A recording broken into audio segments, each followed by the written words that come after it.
Fantastic. Well, I'd like to welcome everyone here today. It's my pleasure to join you to discuss what we're going to look at for the next 20 to 35 minutes, which is obviously network automation and bringing it to the next level. I'm really delighted to be able to welcome a really deep expertise from across different network providers to the panel today, which I'll introduce shortly. Myself, I'm Neasa Cloney. I'm a director in the AI and data team here in Deloitte. And I work across technology and telcos organizations. Let's begin with our introduction of our panel. I have Julian, you, Nicholas, and Carlos here to join us. Julian, would you mind giving us an introduction? Yeah, hi, and thanks for having me along.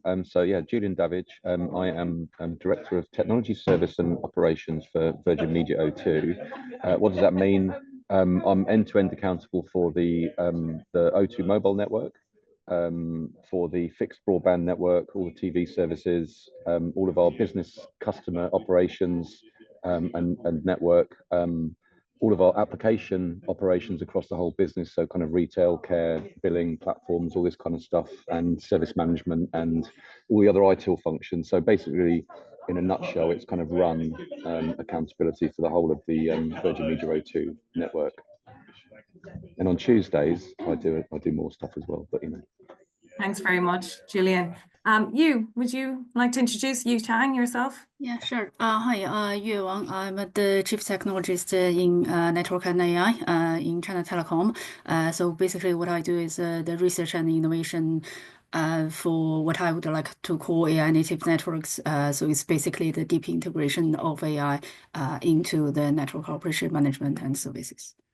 Thanks very much, Nicola, may I ask you to present your... Thank you very much. Yes, good morning, good afternoon, everyone. My name is Nicola Marziliano. I'm the VP Telco Sales at Wind River. My background experience is in Wind River, of course, and Nokia for a long time. I'm focused on network operation, automation, and cloud solution, and I'm supporting my client to evolve to the next digital transformation. Thank you very much. Thanks, Nicola. And finally, Carlos, welcome to the panel today. Hi, good morning.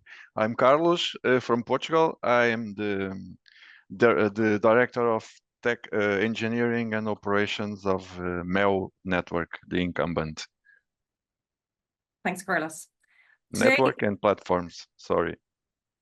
Thank you very much, Carlos. Today we're going to share with the attendees of today's session how we see the network automation transforming and moving to the next level, the potential to achieve lower levels of human interaction in the network and basically change the service and the quality of the service that customers are experiencing, while at the same time optimize the network solutions with AI. While it's still pretty early days, I suppose we do need to look at what opportunities AI enhances for the telcos and for networks, just like we're looking at it across all other sectors. But I think let's look at the beginning before we start thinking about next level. Let's look at the current state of automation across leading networks and potentially share some examples that you see across those networks in the current state and where there's really a strong business case to bring it to the next level. Maybe, if you would mind, I could start with yourself and sharing. Yeah, sure. I think right now we do have some solid examples of network automation in action, in the industry. For example, take the customer service example using chatbots. We have seen earlier versions of customer service chatbots where it outputs the automated replies according to the standard procedure where a human operator would follow. We call it script automation or the manual automation. But today, these tools are much more advanced to the network operational level, and it can help automatically diagnose, for example, network issues and help with the network maintenance. So, for example, they can analyze the user history, check the network signals, pinpoint, whether it's a fiber cut or a router overheating, for example, and request the users to upload videos so the AI can visually check, where is the problem. And I think those are actually the strong business cases for operational cost saving. So using the numbers that are reported from a self-serving broadband maintenance application that is developed in China Telecom. So basically what it does is it automatically detects the faults, recommend the fix, predict the equipment failures, and that has been trialed in one of the provinces in China. So just to give you an idea, the size of the province is roughly half of the size of the UK. So one of the advantages of technological development in China is that it can scale up really quickly. But in any case, what has been reported is that in this trial, it has boosted the fault resolution efficiency by about 30%. So roughly $30 million annual operational cost saving. And when it's scaled up, it's expected to handle 200 million subscribers, automating 75% of the cloud network incidents. So that's sort of the number and the operational cost saving we are looking at. I mean, I'm sure the other panelists have other good examples as well. Thanks, you. You mentioned the UK there. I hope you don't mind. I'm going to jump to yourself, Julian, because obviously, Virgin, in your UK experience, is there any similarities from what you have shared, or completely different kind of contrasting examples that come to mind when you look at the current state? I mean, look, I mean, I think a lot of the technologies underneath are the same technologies. So, you know, most operators are reaching kind of maturity levels around automation. I think, you know, in the UK, for the kind of Virgin Media O2 network, we have very high levels of automation to detect problems in the network. So there's very little manual work required. Our focus areas at the moment are on how do we get all of those alerts, which, you know, very high level of those alerts are coming through automated, into full zero touch position. And then the kind of the other key measure for me is, you know, how many tickets can we fix remotely through automation or not. So we don't send it out to the field. As soon as you have to send it out to the field teams, then obviously you've got extended time needed and higher costs. So I think, you know, the whole benefits of you know, automation for us are massive from a cost and a resolution point of view. So I think we've kind of got a good journey in that space. I think, you know, we're down to kind of single-digit percentage of tickets that actually end up going out to the field. So high levels of remote fix, and the higher remote fix you can get, then you know, the more you can automate ultimately. I think the next stage for us is more on kind of customer behavior and network performance related rather than alarm related, so that we can it doesn't reduce the number of tickets, but it reduces the urgency to resolve them, because you spot it early enough before it becomes customer impacting. And I think that's where we're kind of putting a lot of focus at the moment.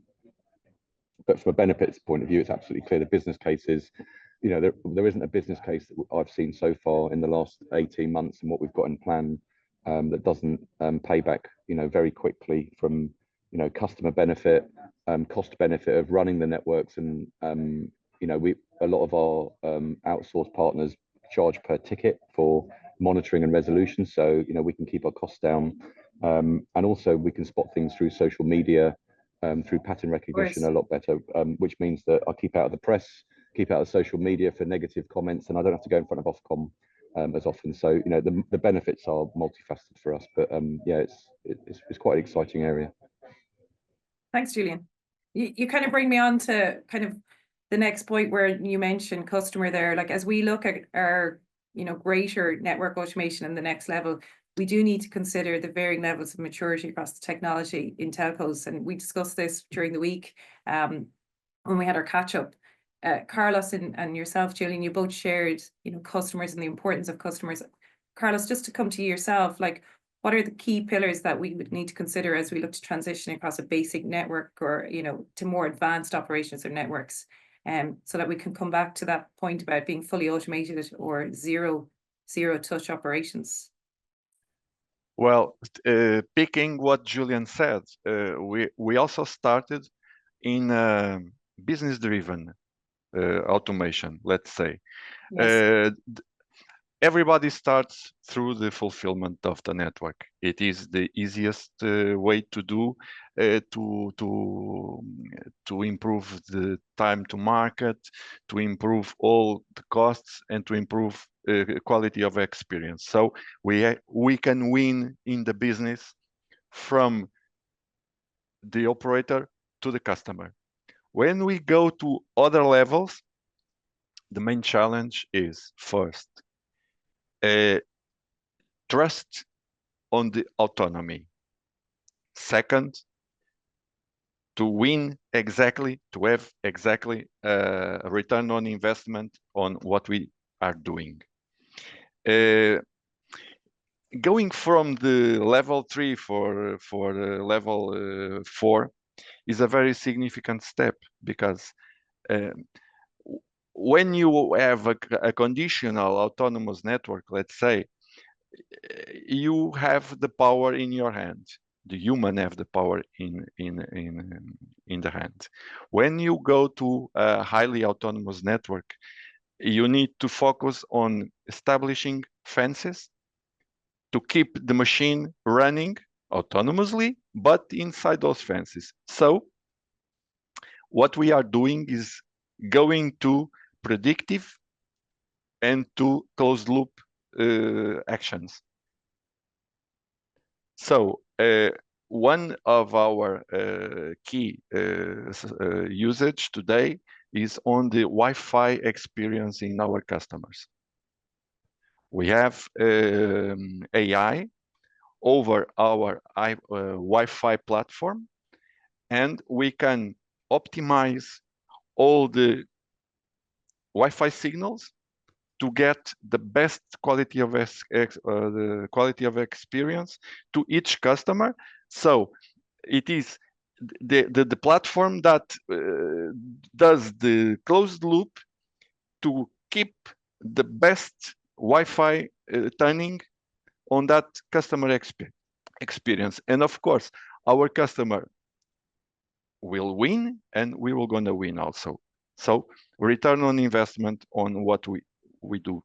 That is, for me, the main point that we should put over the table when we are speaking about this step from 3 to 4, or why should we automatize whatever. We need to win something. Everybody needs to win something, and that is the challenge. Thank you, Carlos. Turning to yourself, Nicola, is there, have you anything that you'd like to bring into this conversation, or Julian, are you? Yes, let me, I was just listening my colleagues talking before, and I was making a consideration. I mean, great example of the Wi-Fi, of customer experience and ticketing. We tend to, my only consideration, in addition to all said before, is that we tend to assume networks are just one. In reality, networks are heterogeneous. It's like the word that is made by communities, individual. The same networks are made by domains. You have data center, edge, core, access, transport, and then you have a router, switch, or server. So you have a different component. So there is not the same uniformity or the same way you can enhance as AI automation the network. So you always focus on a certain area. And I think probably what has been addressed by the colleagues before is exactly that you start, not boiling the ocean entirely as a full networks automation, but you just go by domain or area of automation. And then, of course, you scale up. The next level of challenges, of course, in my opinion, is that the more you go to a fully AI networks implementation, the more you go to the farthest part of the networks, which means, an highly distributed cloud, which is posing, some new challenge or requirement into the networks. Thank you, Nicola.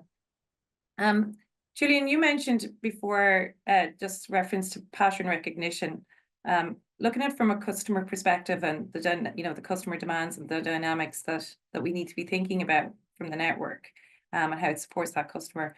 Would you be maybe able to share some information on pattern recognition, customer usage, and the importance of that as we look to bring it to the next level? Yeah, I mean, there's two sides of it. I think you've got the are the services working correctly side of pattern recognition, from everything from, can they buy a handset, and can they pay their bill properly, all the way through to are they getting the right speeds on the network that they need. So there's a lot of focus on kind of pattern recognition in that space. So we put a lot of focus there. The bit that's the exciting, and that will just evolve over time, and we will get better at that, and we'll have more user cases. And I think the challenge there is how quickly you can get the data back to be able to make decisions on it is the kind of the biggest challenge I think we have there, and with some of the kind of older networks. The interesting bit going forward, I think, is the kind of how do we create kind of external APIs for applications and usage for third parties to interact with our customers, and then our customers to make decisions on how they use the network, using all of that information. I think that's where the kind of user cases and the focus is going to be going forward, particularly with network slicing and general people wanting quality of service for specific items, or a specific point in time at a festival they want to do something. Yeah. So that whole piece of kind of what they want to do with it, and then how that interacts with the network, and that's where we're going. So some really exciting areas being looked at the moment. Thank you very much. I mean, when you speak about business and consumer users, but the end user has no kind of realization of that. The very end user with that device in their hand, and maybe back to your point, Nicola, they think of it just a network. They don't realize the multiple aspects and dynamics involved. You referenced, Julian, their data. I know that Carlos, we've spoken about it, you, Nicola, as well, the importance of data. It's a fundamental part. It plays such a big part in telcos and networks because of the amount of events that are happening daily on the networks. And other organizations are looking at that work around data, how they get their data, the structures are needed to be put in place to have a better experience and to leverage the opportunities to use AI. I suppose, Carlos, just from yourself, if I could come to you, could you share from your understanding in your organization or others the work that's been done or continuously done around data? And what's your next priorities in terms of data and the concerns that we should be thinking of? Yeah. Our journey, we are transitioning to intelligent network operations, the AI NetOps, automating our networks and operations. And once we start this, we put as a key driver achieving operational efficiency, improving customer experience, and of course, to have a competitive leverage to fostering service innovation. It means, first of all, data governance is on the top of the priorities, because data governance is crucial for network automation. Of course, everybody knows that, but we need to have accuracy, consistency, security of data. And more important than that, cost control over that. So, networks, mainly OSS, will go to cloud native. Yes. More data. We need to have an APIification of the network. Every network should expose their APIs, data. But we need to have an automation culture program in all our staff, because all the usage of the data, when you put data, when you access data, when you protect data, you need to create a culture over all the company, because we can't put this only over technology. We have under brackets, legacy people. Mhm. And we need to evolve that legacy people, because a legacy people evolved, it's a huge asset compared to a new one without any kind of legacy. So data is important not only for data, but for all the aspects of data. Protection, people. Reason why we are starting a big program of upskilling of all our teams, all our technology teams, and also non-technological teams, to put everybody aware about the challenge of data management, data usage. It's what bothers us. It's the data not only for security, but also for costs. Yeah. And sorry, because I'm totally focused on costs. We need to be totally focused on cost. And everything we are speaking about, we need to put the cost in the function, in the mathematical calculation of what we are doing. Thank you, Carlos. Just coming to you, do you see the same challenges with data in Yeah, I mean, I completely agree with Carlos, his point on the security, on data governance, on the cost of managing the data. I mean, Carlos also mentioned, the legacy people, and I think we also have a legacy network, right? I mean, I think the challenge we are facing at the moment is there's quite a fragmentation of the data. I mean, the telecom network actually have a abundant data source, with data repositories, but it's distributed across, for example, billing, customer care, network management, and all the other network functions, the run, the core, the transport, edge cloud services, and they can be stored in different formats, for example, as a databases, as a logs, legacy systems, and spreadsheet in a local computer. All these actually takes quite a lot of effort in order to have a unified access point of the data. And I think the data governance framework is absolutely important. So if I'm going to share my data, I need to know, who owns the data, where is the data going to be, and what protocol that data is going to be used. So I think that sort of I would call a unified data access and governance framework is really critical in terms of data accessibility and then getting the high quality data for the widespread adoption of AI across the organization and the network. Thanks, you. Yeah, Julian, Neasa, I wish to add maybe just Sorry, a small Nicola. a small comment on top of what both Carlos and you just said.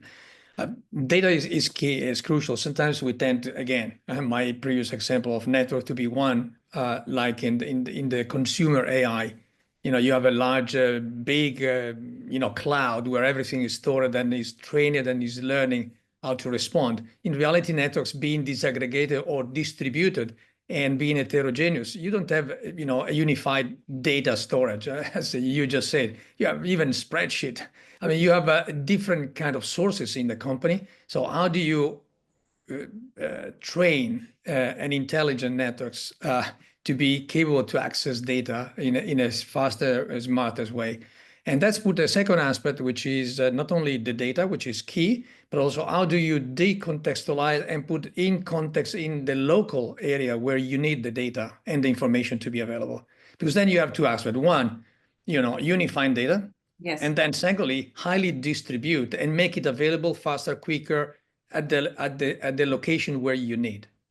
And that is not easy because you have two complexity. One is unified, which is not easy in heterogeneous networks, and two, how to contextualize and localize those information. So to make it available at the very far end of the networks, which has self-healing operation, latency and all these technology requirements that need to be acting fast, cannot be going back and forth with too long time, especially when it's a customer impacting decision. So that's our really challenge going forward. Yeah, I agree. I mean, to move to the next level, Nicola, like we need to look at data and just coming to yourself, Julian, we mentioned this yesterday about, you know, real time and access data and having that single source of data. In Virgin, where do you see kind of data being fundamental and that's different from what we've heard already from our panelists? I don't think it is different from what everyone's talked about. I think it's, you know, it's not even a telco problem. This is an industry problem. I think, and I absolutely agree with Nicola's kind of comments around, you know, unifying your data is most important. It brings its own challenges in the short term because it's a very different commercial model. And having all the data there is one thing. How relevant and real time and up to date that data is really important in decision making. So I think, especially if you're trying to get all of your network data and your IT data in there, it's not having the data there, it's how often that's refreshed and relevant is the most important thing, and that's really expensive to get it all in there and kind of near real time. You know, the other point about kind of data democratization is really important here, is that once you put it there, you've got to allow people to use it very easily. But what it's done is it's federated out people. We're losing a little bit of control on cost because people are running queries all the time that we'd never considered, and that the commercial models didn't consider some of this. So actually, it's pushing up our operating costs because the way the data is being used, and before it didn't cost anything, now it does. So we've got to kind of put some controls around that to make sure that you know, we don't kind of let everybody do what they want when they want, because yeah, you get the bill at the end of the month, and it's not very nice. But yeah, I mean, the bit for me is the accuracy of the data. It's how up to date the data is, so that you can make the right decisions. Otherwise, it's just data and it becomes reporting versus actionable things that can be integrated into AI and kind of Gen AI kind of capabilities. Yeah, I think, Julian, particularly in the networks, there is no kind of space for latency. You know, if you don't have it in real time, you've missed the opportunity. And as you say, then to have that data, the accessibility and the availability and the source and the quality of it, you know, it gives you the opportunity to leverage Gen AI or AI. We've talked about cost at several points across the discussion today so far. And clearly that is a key consideration.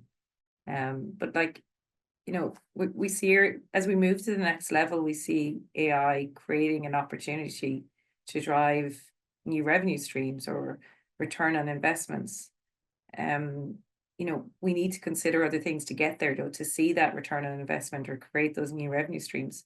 May I suggest that, could you share some information on maybe what key considerations we need to think about and really have upfront conversations about, so that we actually can get that greater return on investment from AI and gain from it, that maybe have a knock-on impact then on the costs that you referenced, Julian? Yeah, sure. Well, I think one of the aspects we could consider is you know, the role of the operators is changing in the era of network automation. I mean, as AI gets deeply integrated into the network, in the past, the role of operator is to provide a high connectivity network, you know, to address the critical connectivity requirements, for example, the low latency, higher bandwidth, higher throughput, etc. But now the network is actually becoming a platform, and to support this deployment, orchestrate lifecycle management of the various AI models across the network. And we need to address that with flexibility and efficiency. And then that means the network is actually becoming this comprehensive platform that hosts the data, intelligence, communication, and computational resources. So I think the operator is playing a much more complex and advanced role in driving innovation compared to, you know, just traditionally providing this this connectivity. And I think there's a big opportunity where we can actually enable some fundamental shifts in the operation and business models to be able to, for this platform to provide the transformative AI-driven services. But then I think what we need to do is to really identify what are the potential new revenue streams, from this AI investment. I think so far, many of the examples we have seen on the AI applications is still on the, for example, cost saving, operational efficiency. But what we do need to realize is the network is now serving as a link between, for example, the AI-driven intelligent devices to the AI-driven intelligent services, and that link is really important. And I think there is a great potential on the new revenue streams for Telecom. The challenges are we can't just keep waiting for the hyperscalers or the chip vendors to tell us, what it is. For example, the recent AI run example. Because I think still, the network is a very domain-specific. It needs very significant domain-specific knowledges, and only the telecom knows the best how to innovate. And then I think there is probably a bit of a organizational and the mindset change that is needed, when AI becomes this coherent force that is driving the convergence of network and the cloud, when the AI resources, data, computing, network infrastructure are all coming together. I think this is not just about a technology shift, but it's probably also a organization transformation. This means, we need to shift from this fragmented legacy structures to a more integrated cloud-native AI-powered way of operating. That probably means, rescale the teams, fostering the collaboration between the IT and the CT domains, and these network functions break down the silos, rethink the workflows. So a lot of changes, the change of cultures. Also, a lot of changes. I think that are ongoing to facilitate this AI-driven platform for the transformation of telecom to TechCo. Thank you. Thank you. Anybody else from the panel kind of have additional views on this? Yeah, well, thinking about the return on investment, I think that everyone easily agreed it's not anymore a question of why we need to do it, and but it's more the what and how we do it. And if you remember, I gave this example when this week we talk and brainstorm a bit about my personal experience using a consumer AI, where my son told me, Dad, you're looking for refurbishing the house, and you just upload the drawing of the house, and then say, hey, can you rearrange the floor so that we have the kitchen here and the living room there, and then voila, it was done.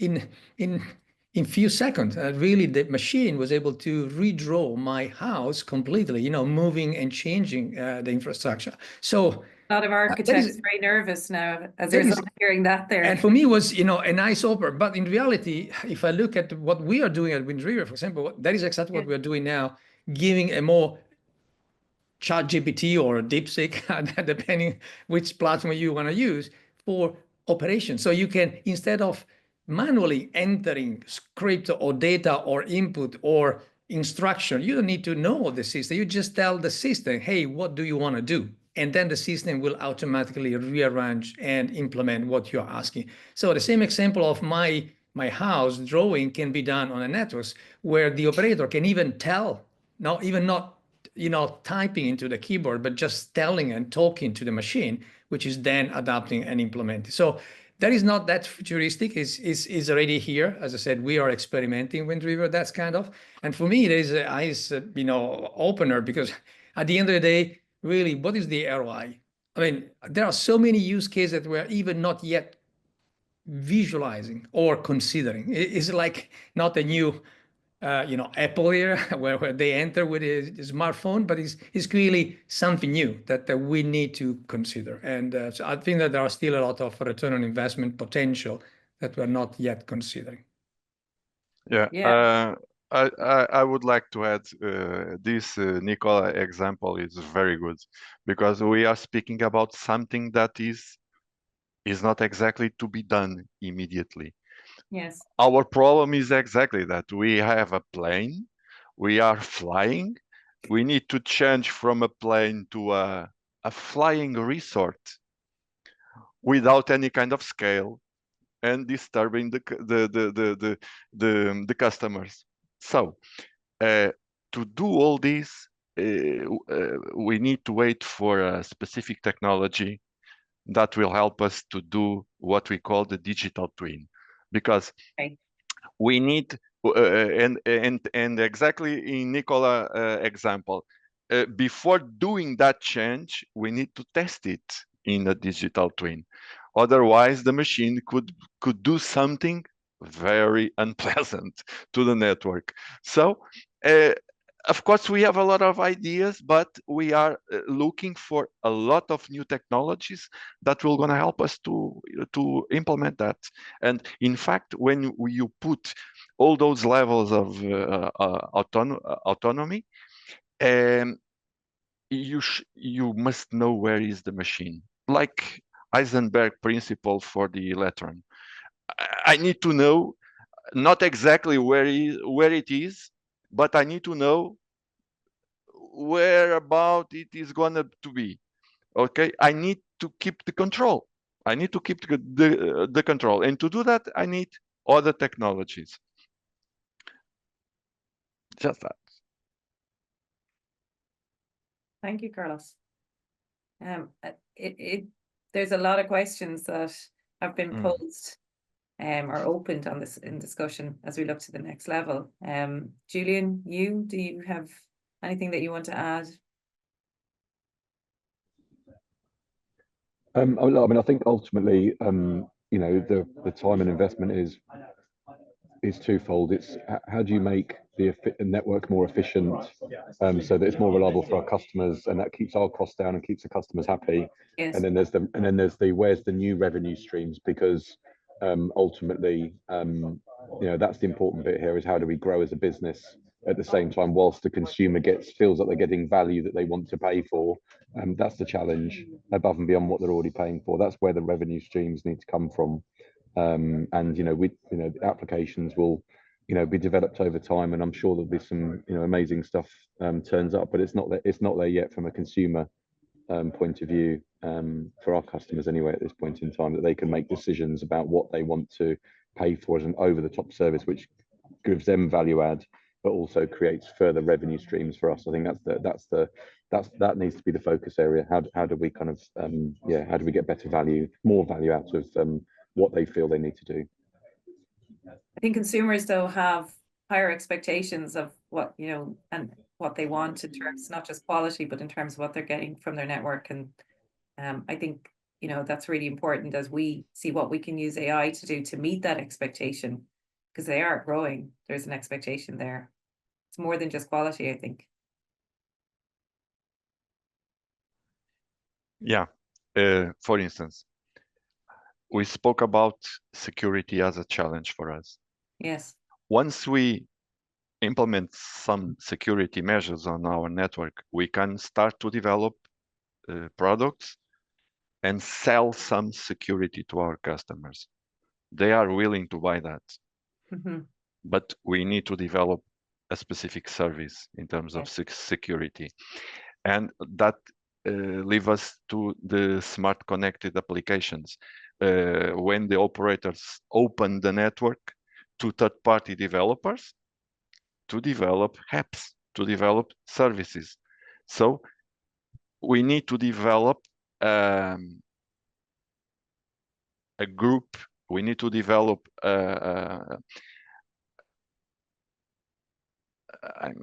I'm losing the word. We need to develop a group of people contextualized, using that data and developing new services that we don't know exactly what they are. We need to push for that creativity from people outside our network. We need to get developers to leverage over our data, over our network. We need to create those groups. In our situation, we have annually an innovation award for startups. And we invite any startup to bring new ideas over potential services.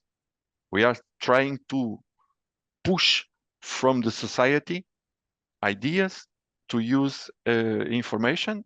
We have a lab, an IoT lab. So we started with an IoT lab. Now it's a 5G lab. With the 5G SA, we want to expose our network. And we need to see the market. We need to see the society to push for those services. We need creativity. Thanks, Carlos. As we come to a close, our panel discussion today, which has been very enriching and some really interesting thought leadership and insights from your own organizations. I think it's coming back to that point that you've all iterated in some way. There's two sides to it. There's the customer and the end user experience, along with how you can leverage the next level of automation and AI to drive not just that customer experience, but also your own organizations, your networks, and to have a more efficient network.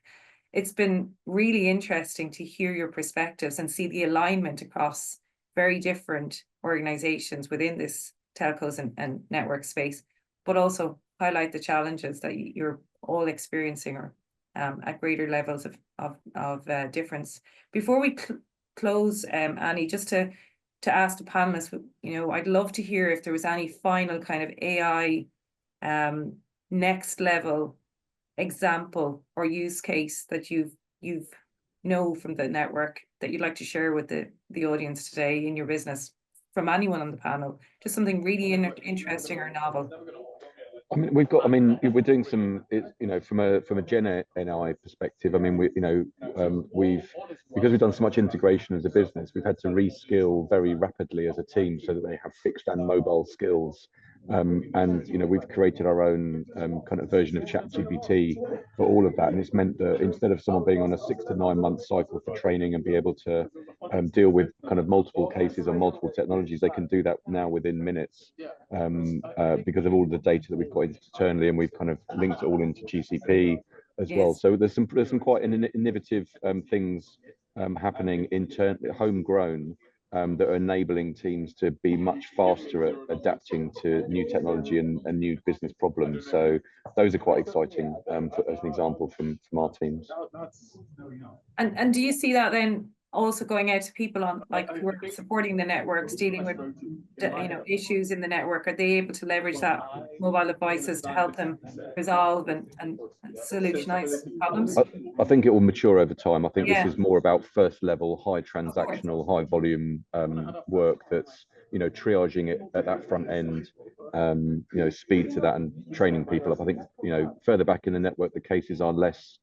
There's less patterns around them. They become harder to provide that because there's less knowledge on each type of problem. So I think we're starting in the right place, and as time goes on, you build up that knowledge over a period of time. So it'll take some time to build up the patterns to enable that to be accurate for second and third line engineers to use a similar kind of way of working. But that's definitely a big area of focus for us. And adoption rates are high, Julian, within your organization of that, taking on that new support? They haven't got any choice because otherwise they can't do their job. So we're kind of taking some of the skills out of the job to do it. But it's in teams where we've put it in, it's mandatory. This isn't optional. Fantastic. I'm sorry, to my great sorrow, Annie, I'm going to hand it back to you. I'm going to have to end it. It was a really good panel, and I feel like double the time would have been better. Thank you, Neasa, for moderating. Carlos, you, Julian, and Nicola, really great contributions. Thank you very much indeed. Thank you, Annie. Thanks for having us, and thanks for inviting us on to speak. Take care. Thank you very much. Thank you.